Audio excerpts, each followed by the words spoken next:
एक ऐसी horror movie जो रिलीज होने के बाद काफी चर्चा में रही और थिएटर में इस मूवी को देखने वालों को साफ चेतावनी दी गई कि आप अपने रिस्क पर ये मूवी देख सकते हैं, क्योंकि ये मूवी ही इतनी डरावनी और बहुत ही खतरनाक मूवी थी। कई जगह तो इस मूवी पर बैन भी लगाया गया। तो भैया आप भी ये वीडियो अपने रिस्क पर ही देखें। तो चलिए शुरू करते हैं आज की वीडियो। और आज मैं आपको बताऊंगा दी एक्सोर्सिस्ट मूवी के बारे में। तो मूवी के स्टार्टिंग में ही हमें इराक दिखाया जाता है, जहां पुरानी चीजों को ढूंढने के लिए खुदाई चल रही है। और फिर यहां पर फादर मैरन को दिखाया जाता है और ये भी यहां इन सब के साथ खुदाई कर रहे हैं। तभी फादर के पास एक बच्चा आता है और वो उनको बोलता है कि उसे कुछ मिला है।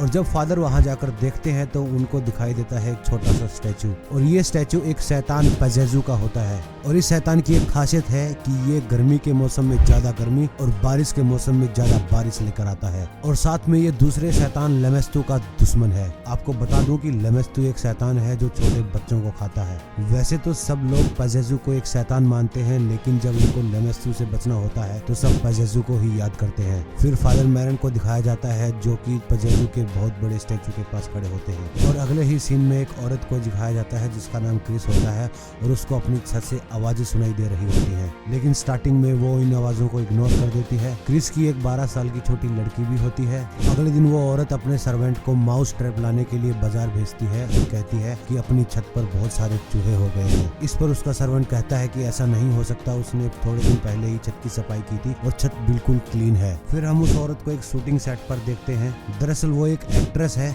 वहाँ पर वो अपने डायरेक्टर से मिलती है जो कि उसका एक अच्छा दोस्त भी है। और वहाँ हम भीड़ में एक आदमी को भी देखते हैं जो कि फादर कैरिस होते हैं। उसके बाद उस औरत को अपने घर पे दिखाया जाता है, वो अपनी बेटी के साथ खेल रही होती है और वहाँ पर उस औरत को एक बोर्ड मिलता है और इस बोर्ड का इस्तेमाल आत्माओं से बात करने के लिए किया जाता है। फिर वो औरत अपनी बेटी से कहती है कि मुझे भी ये खेलना सीखना है। फिर उस औरत की बेटी उसको खेलना सिखाती है कि इस बोर्ड को कैसे यूज करते हैं। लेकिन अचानक से उस बोर्ड का ट्रिगर अपने आप वहाँ से सरकने लगता है, मूव होने लगता है। उससे उस औरत को लगता है कि उसकी बेटी उसके साथ मजाक कर रही है और वो अपनी माँ के साथ नहीं खेलना चाहती, इसीलिए उसने ऐसा किया है। फिर उसकी बेटी कहती है कि नहीं माँ, मैं तो खेलना चाहती हूँ, लेकिन कैप्टन हाउडी नहीं खेलना चाहते।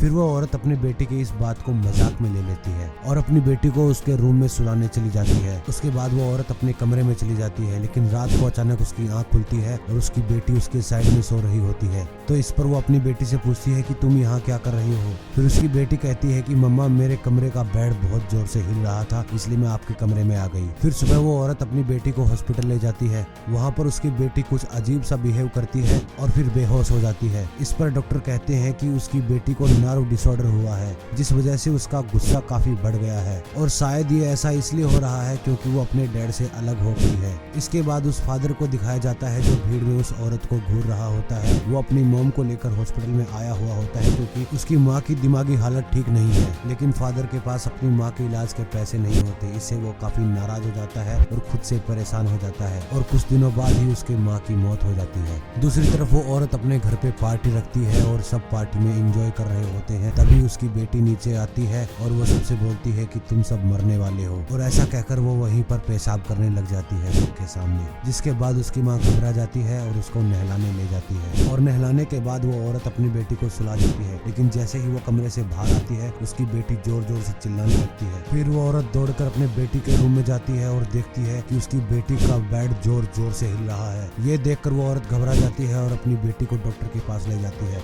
डॉक्टर उसको बताते हैं कि उसकी बेटी की दिमागी हालत ठीक नहीं है और उसके बहुत सारे ब्रेन टेस्ट करने पड़ेंगे। उसके बाद वो ब्रेन टेस्ट स्टार्ट करते हैं, लेकिन उन सभी ब्रेन टेस्ट की रिपोर्ट नॉर्मल आती है। फिर वो डॉक्टर्स उस औरत के घर जाते हैं और देखते हैं कि उसकी बेटी बेड पर जोर जोर से कूद रही है और चिल्ला रही है। डॉक्टर्स के वहाँ पहुँचते ही वो लड़की उस डॉक्टर पे भी हमला कर देती है। ऐसा करने पर डॉक्टर उसको नींद का इंजेक्शन देता है, वो भी बहुत मुश्किलों से। और फिर से वो दोबारा ब्रेन टेस्ट करते हैं, पर वो सारे टेस्ट भी नॉर्मल ही आते हैं। इसके बाद वो फादर उस औरत के घर पे आता है और उसको बताता है कि जो डॉक्टर होता है वो उनके घर की सीढ़ियों से फिसल कर मर गए हैं। और तभी सीढ़ियों से उल्टे चलकर उसकी बेटी भी नीचे आ रही होती है और वो साथ में खून की उल्टियां भी कर रही होती है। फिर हमें उस फादर को दिखाया जाता है जो स्टार्टिंग में खुदाई कर रहे होते हैं, जिनको उस शैतान की मूर्ति मिली थी। उसके बाद वो बड़े वाले फादर उस औरत के घर पे आते हैं पूछताछ करने के लिए, क्योंकि वो आदमी उनके घर के पास ही मरा था। और थोड़ी देर बाद वो आदमी वापस चला जाता है, लेकिन तभी उसकी बेटी अचानक से चिल्लाने लग जाती जाती है तो वो औरत भागकर अपनी बेटी के रूम में जाती है और देखती है कि उसकी बेटी एक नुकीले हथियार से अपने प्राइवेट पार्ट को जख्मी कर रही होती है। तो वो औरत अपनी बेटी को रोकने की कोशिश करती है, लेकिन उसकी बेटी अपने माँ पे ही हमला कर देती है और उसको घायल कर देती है। ये देखकर घर के नौकर उसको बचाने आते हैं, लेकिन तभी कमरे का सोफा दरवाजे से टकराकर दरवाजे को बंद कर देता है और वो औरत वहीं कैद हो जाती है।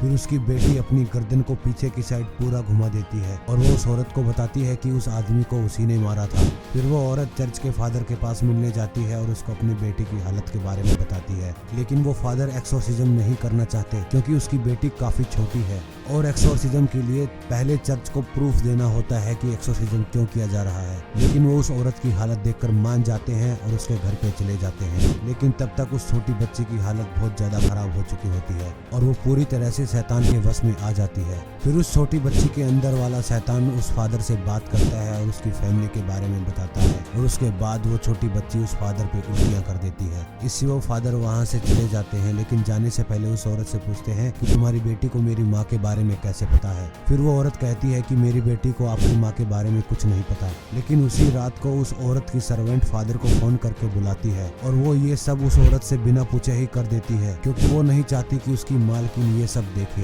फिर वो फादर को उस छोटी बच्ची का पेट दिखाती है और उसके पेट पर लिखा हुआ था हेल्प मी, जो कि उस छोटी बच्ची की आत्मा ने अंदर से लिखा था। फिर वो फादर चर्च में परमिशन लेने के लिए जाते हैं। फिर वो बड़े वाले प्रीस्ट उस फादर को परमिशन दे देते हैं, लेकिन उनके साथ एक और प्रीस्ट को भेजते हैं ताकि उसकी अच्छे से मदद हो सके। फिर वो दोनों फादर मिलकर उस छोटी बच्ची का एक्सोर्सिज्म करते हैं और एक्सोर्सिज्म के टाइम वो छोटी बच्ची काफी हरकतें करती है। वो कभी पूरे रूम को हिलाने लग जाती है तो कभी पूरे बेड को हवा में उठा देती है और फिर हाथ पे बंधी पट्टियों को तोड़कर हवा में उड़ जाती है और वो दोनों फादर बहुत मुश्किल से उस छोटी बच्ची पर कंट्रोल करते हैं। लेकिन तभी उस फादर को उस छोटी बच्ची के अंदर पजेजुक की झलक दिखाई देती है और फिर वो शैतान उस फादर से उसकी माँ की आवाज में बातें करने लग जाता है, जिसके कारण वो फादर काफी उदास हो जाता है और वो रूम से बाहर चला जाता है। लेकिन थोड़ी देर बाद जब वो फादर वापस आता है उस कमरे में तो देखता है कि दूसरा वाला फादर मर चुका है। फिर उस फादर को काफी गुस्सा आता है और फिर वो फादर उस आत्मा से बात करने की कोशिश करता है और कहता है कि इस छोटी बच्ची को छोड़ दो और मेरे अंदर आ जाओ। और फिर वो आत्मा ऐसा ही करती है, उस छोटी बच्ची को छोड़कर उस फादर के शरीर में आ जाती है और फिर वो शैतान उस छोटी बच्ची पर अटैक करने ही वाला होता है। तभी वो फादर वहाँ से कूदकर अपनी जान दे देता है और फिर अगली सुबह हमें दिखाया जाता है कि वो छोटी बच्ची बिल्कुल ठीक हो चुकी है और उसे अब कुछ भी याद नहीं है। उसके बाद वो औरत और उसकी छोटी बच्ची उस जगह को छोड़कर जा रहे होते हैं। तभी वहाँ पर एक और फादर आते हैं जो उस पहले वाले फादर के काफी अच्छे दोस्त थे। उस फादर को देखकर वो छोटी बच्ची काफी अच्छा बिहेव करती है और उस फादर के गाल पे किस कर देती है और जाते टाइम वो छोटी बच्ची उस फादर को एक लॉकेट दे जाती है, लेकिन वो फादर उस लॉकेट को वापस उसी बच्ची को दे देते हैं और यहाँ पर ये कहानी खत्म हो जाती है। तो दोस्तों कैसी लगी आपको आज की कहानी हमें कमेंट बॉक्स में जरूर बताइएगा और अगर आपको हमारे आज की वीडियो अच्छी लगी हो तो वीडियो को लाइक करना, चैनल पर नए हो तो सब्सक्राइब करना। मैं मिलता हूँ आपसे अगली वीडियो में, तब तक जय हिंद।